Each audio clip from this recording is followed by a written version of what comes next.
This is breaking news. After 7 months of negotiations, the Portland Public School District declares an impasse with the teachers union. And while the district hopes for resolution, the teachers could choose to strike.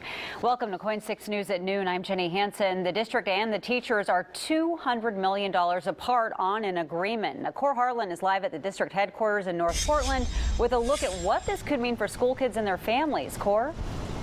Well, Jenny, depending upon who you talk to out here, a declaration of an impasse has led to some pretty quick contract settlements in the past 15 years or so, but it also raises the possibility here, puts us one step closer to the possibility that teachers in Portland could actually strike as early as January the 6th here, although a lot of people I'm talking with say that is still a ways off here.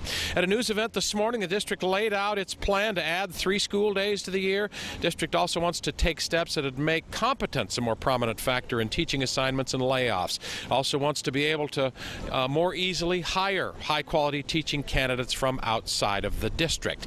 Now, in terms of salary, about half the teachers in the district would get about increases of about 11% over 3 years. The district and the Teachers Association, though, are still far apart on these issues and more. And Superintendent Carol Smith says declaring an impasse has prompted pretty quick contract agreements in the past. I believe that right now, using impasse as a tool to have us talking about the real issues has the hope of really getting us to a contract that's good for kids and get back onto the business of serving kids rather than talking about the contract. Now, both sides have 7 days to present their final contract offers to the mediator there. Then there's a 30-day cooling off period that would end sometime around the first of the year there. And at that time, now, during all of this time here, there'll continue to be negotiations, but the very real possibility is that during this 30-day cooling off period, teachers could file to strike. And again, Jenny, that could happen as early as the first day back to school, January the 6th. Live here in North Portland at the Portland School District headquarters, Cor Harlan, KOIN 6 News. And we will keep an eye on that story. Okay, thanks, Cor. Well, today in Salem, state lawmakers are holding Cover Oregon's top executives accountable for the failure of the online sign-up system. Sally Showman is there live. And Sally, state leaders planning to ask some tough questions today. And it's happening inside the Capitol as we speak. The root of the problem, Jenny, not one person has been able to enroll for coverage here on CoverOregon.com since it was supposed to launch on October 1st. So today, inside the Capitol, Cover Oregon's executive director, Rocky King, is in the hot seat.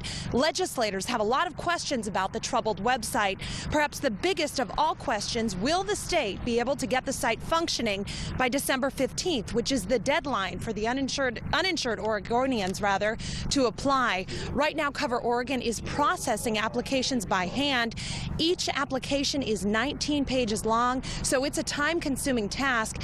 They've actually hired 400 people to process all of that paperwork. Now, back out here live as we speak, Cover Oregon's executive director is in front of about a half a dozen legislators inside. He's running a PowerPoint presentation and explaining the status of the website and when he hopes to make improvements. And then it's up to the legislators to ask him some tough questions. That'll come in the next few minutes. Right before I walked out, he said, quote, "We took a 4 to 5 year project and tried to condense it into 2 years." And then he said, quote, "The site's not broken, it's just not done." We'll have much more for you coming up at 4, 5, and 6 o'clock. Reporting live in Salem, Sally Showman, KOIN 6 News. Sally, thank you. Only on 6 Now, police bring us inside of one of their investigations after several homes are burglarized in Southwest Portland. Now, the raid happened early this morning near Southwest 45th. Well, we dug deeper and found out that in the last year, there have been 18 burglaries within a half a mile of the suspect's home. Police say 10 of those are linked to the same investigation. Brent Weisberg tracked down the neighbors who are fed up with the crime. Well, police say that this is the culmination of a months-long investigation. Yeah, it was bad. We were all emailing each other saying, another break-in, keep your eyes open. As burglary detectives search the Southwest Portland home. And we believe that we will probably recover some stolen property here. Things are starting to add up for Patty Carney, whose home was burglarized last year. It apparently was happening when people were at work during the day. Her friend James Tabor says it's a relief to see detectives searching the suspect's home, but a surprise to know the suspected juvenile burglar lived just doors down from his victims. You know, there's no major thoroughfare through here. and we all kind of figured it was somebody local, so because it just doesn't happen much here. This search warrant today is kind of the culmination of a long-term investigation by one of our burglary detectives. And it took police months to piece everything together. Some victims that have been hit multiple times. Police say this case quickly became a high priority. This particular neighborhood is a very quiet, very nice place to live, and when all of a sudden you have 10 burglaries in a couple of months here, it sticks out like a sore thumb. Patty says neighbors felt uneasy watching the patrol cars cruise the sleepy streets in the days following a burglary. It was kind of stressful to see all that kind of presence. She hopes now things will finally get back to normal. Well, because the suspect is a juvenile, police can't release too many details about him. It is expected he will make a court appearance in juvenile detention. Reporting in Southwest Portland, I'm Brent Weisberg, KOIN 6 News. Brent, thank you. 4 people are behind bars today in connection with a stabbing in Northeast Portland. Happened around 2:40 near 12th and Tillamook Street. Police say they found a man suffering from a stab wound to his chest. He's now recovering at Legacy Emmanuel with a collapsed diaphragm. Police say the incident does not appear to be gang-related. They are still investigating. President Obama awards several Americans with the Presidential Medal of Freedom. It is the highest award for a U.S. civilian. Now, former President Bill Clinton was one of the recipients. Others include Oprah Winfrey, Loretta Lynn, and former Washington Post executive editor Ben Bradley. President John F. Kennedy established this award 50 years ago, but he was assassinated before the first presentation. A traffic alert for you now. Crews are doing construction on the Selwood Bridge until November 25th. That means traffic restrictions on Highway 43. Now, flaggers will direct traffic around those closures, but do expect major impacts in both directions. Some of the work is related to a major water line under the highway. In less than half an hour, neighbors will be protesting a micro apartment development that's planned in the Hollywood district.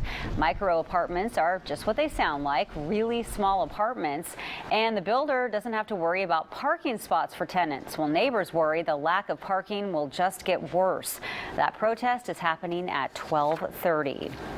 KOIN 6 is getting some answers about a recent school bond that raised taxes for everyone in the Portland School District. Now, voters were told the $482 million bond would go to rebuild 4 schools and it would improve safety at dozens of others. So we wanted to know if a proposal passed last night to expand 3 high schools should be covered by that bond. Well, we took that question to a member of the committee set up to oversee the bond. No case of bait and switch here. Modernizing and adding space at the same time, I don't see that as a major conflict or change. The bond committee also says the rebuilding and remodeling of schools is costing less than they expected, so they have enough money left from the bond to expand school space. There is a boil water notice in effect in Southwest Portland. It's affecting nearly 600 water customers. The Water Bureau says a construction project accidentally cut off water in the area around 30th and Vermont. That caused a decreased water pressure that makes it easier for contaminants to enter the system. Today there will be a Sushi fundraiser to help the family of fallen officer Robert Libke. He was killed in the line of duty November 4th. That fundraiser is being put on by the Takahashi restaurant. The owners say Libke was a regular customer and almost like family. That restaurant is located at Southeast Holgate. It opens at 5 p.m. All tips and donations will be given to Libke's wife, who is pregnant. Coming up, how local leaders are pushing for an investment in early childhood education to prevent crime in the future. Plus, federal agents seized thousands of toxic toys, including many here in Portland. We'll have details. And Cheetos could be a health risk for children, why a certain kind has landed many kids in the emergency room. And temperatures dipped to 32 degrees this morning, but expect even colder temperatures coming tonight. I'll give you the details on the forecast coming right up.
Well, keeping kids in schools and out of jail. Today, officials in Multnomah County met to talk about how investing in early childhood education can cut down on people going to jail later in life. It would save taxpayers money and set kids up for success now. Morning anchor Alicia Esch has more new at noon. I'm here inside Inverness Jail, and these are the actual prison cells that they have right here. The goal of this new program is to keep kids out of them and to reinvest taxpayer dollars positively. These gentlemen would like to be out of business. They're never going to be out of business, but we'd certainly like to reduce their caseload. And that's a main goal of a new program being proposed here in Oregon and throughout the nation. It's called Fight Crime, Invest in Kids. This program focuses on giving very young kids a helping hand so they never have to set foot inside these walls. It's something those who fight crime every day say is essential. So I think the key thing that we're looking at here is where it's going to help the kids succeed. Sheriff Staten says if you want to keep jail cells empty and reduce taxpayer costs, you have to start with educating young children and their parents. This proposed program does both by increasing preschool education for kids ages 1 to 5 and providing professional help to lower income families in their own homes about raising kids. That person goes in, coaches the parent that this is how you deal with a child. But programs like these always come with a cost. The question is, does the cost now outweigh the benefits in the future? I asked that very question, and officials say this program would use $75 billion in taxpayer money over 10 years, but they also say it would recoup every cent of those funds. These are monies that dovetail back in. Everything being discussed today is still in the proposal phase. However, lawmakers are aware of it, and we here at KOIN 6 will stay on top of it for you. Alicia Esch, KOIN 6 News. Alicia, thank you. U.S. Customs and Border Patrol agents seized thousands of toxic toys, and they took about 200,000 toys from 8 ports around the country, including here in Portland. Those plastic toys from China contain phthalates. It's a chemical banned in the United States. Phthalates can cause a variety of negative health impacts, from reproductive problems to birth defects. These can wreak havoc on children and in particular on infants. Border agents worked with the Consumer Product Safety Commission to nab those dangerous toys, but they say they can't catch them all. They do urge parents to look at the labels and where those products are made. Also, you can check the Consumer Product Safety Commission's website before you buy.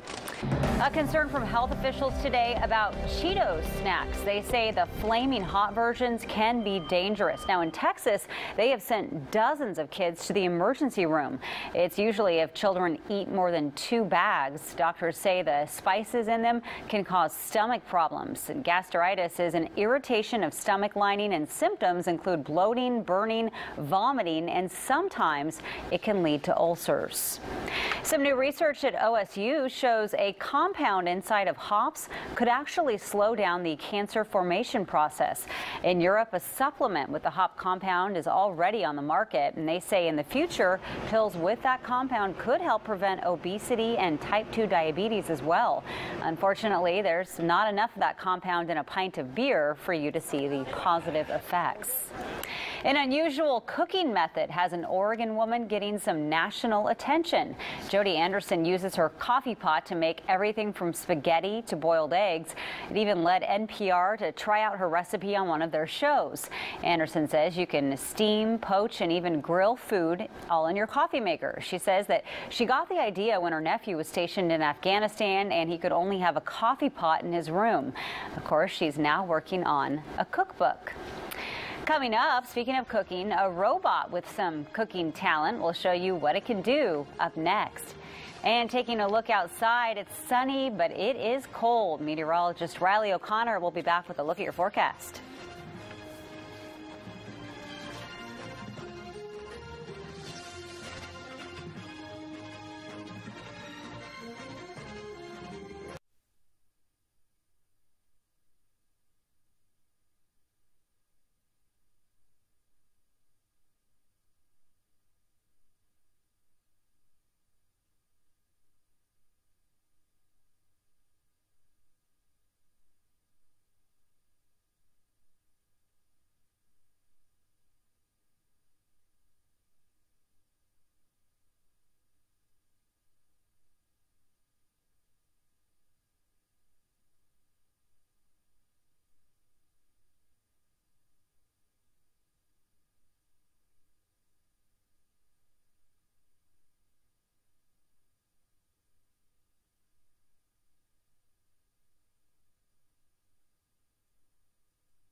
Here's something that will give chefs some competition. It's NoodleBot. A chicken farmer turned inventor created that robot.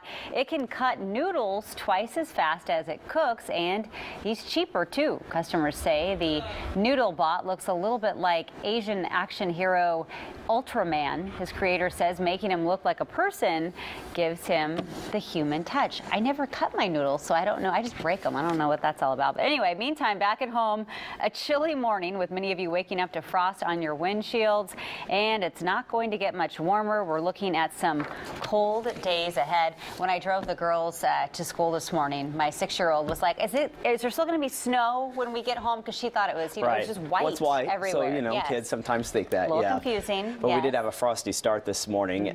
Temperatures actually bottomed out to 32 degrees. So, yeah, we were getting some pictures in, and it was a very cold start. It was a hot cocoa kind of morning. By the way, Jenny, I think I need one of those noodle bots.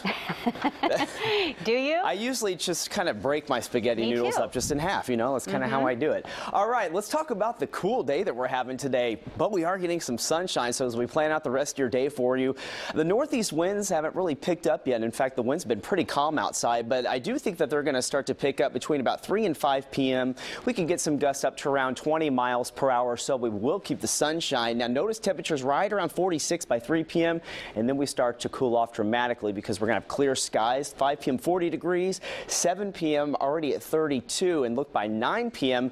or 34 degrees, by 9 p.m. 32 degrees. So that kind of gives you an idea of how cold we're going to get tonight.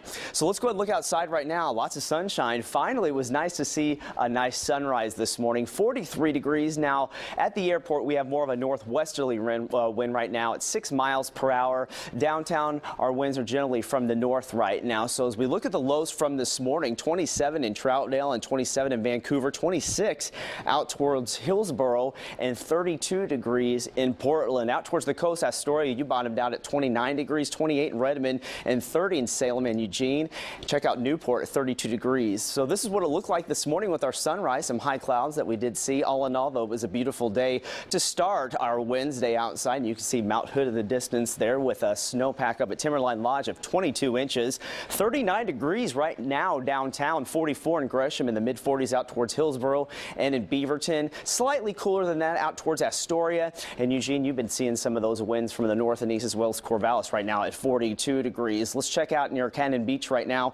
Getting some gusts around 16 miles per hour, 42, but still a nice sunny day for you. But look at the wind gusts. Now the Dalles, you have more of an east-southeasterly wind right now. Eugene, you have that northeasterly wind picking up at 29 miles per hour. And North Bend, you've been seeing some gusts to around 17 miles per hour. So we had that front that moved through yesterday that brought us the precipitation. It since sagged south, so we're still dealing with some high clouds in the south and eastern parts of Oregon, but majority of the precipitation has really sagged to the south around California, where a cutoff low is forming. But the trough is going to bring in cold temperatures with it. That Canadian air is going to pull into the plains, and the Rockies, giving them a nice snowstorm. We're going to have high pressure building in, and also those dry winds coming in from the east northeast, and that's going to bring cooler and breezy conditions for the next couple of days. In fact, probably the next several days. So as we look at our wind forecast today, by noon, they're trying to pick them up right now, but again, we haven't really started to see them. I do think that they're going to start between about 1 and 3 p.m. We can get some gusts between 15 and 20 miles per hour. But those winds start to die down by tonight. You notice by 9:30, notice how they start to calm down right about 5 to 10 miles per hour. So still cool and breezy along the coast and in the valley today. Lots of sunshine, though, to be found. Burns, now you're going to have some high clouds today. 39 with a low near 9 degrees, and through the gorge, 47. Again, we're starting to get some winds picking up around Hood River and also Cascade Locks. 34 degrees for Government Camp with a low near 17. Tonight, though, 28 degrees for the overnight low here in Portland. As we look out towards the west, other areas, though, such as Hillsborough and Sherwood, are going to be into the lower 20s, as well as Beaverton. Eastern areas, lots of sunshine, temperatures in the mid to upper 40s, with lows tonight around 27 degrees in Salmon Creek and 28. Okay, of course, don't forget the sushi for a cause tonight for the fundraiser for Officer Robert Lipke's family from 5 to 9. That's always a good thing to do. Of course, tips and donations go to the family. So here's the next couple of days. Sunshine, but some cold mornings. 25 degrees on Thursday and 27 on Friday. Looking dry, though, through next Tuesday. There is that. Yeah, all the interviews we were playing from this morning, video, everyone's breath. You could see it just looks cold just from looking at people. Okay, thanks, Riley. Well, up next, the newest addition to the Oregon Zoo and when you may be able to see it when we come back.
There's a new addition at the Oregon Zoo, a baby river otter. Tilly gave birth to the pup less than 2 weeks ago. And zookeepers say they think it's a boy, but they can't be sure yet because mom is very protective of her baby.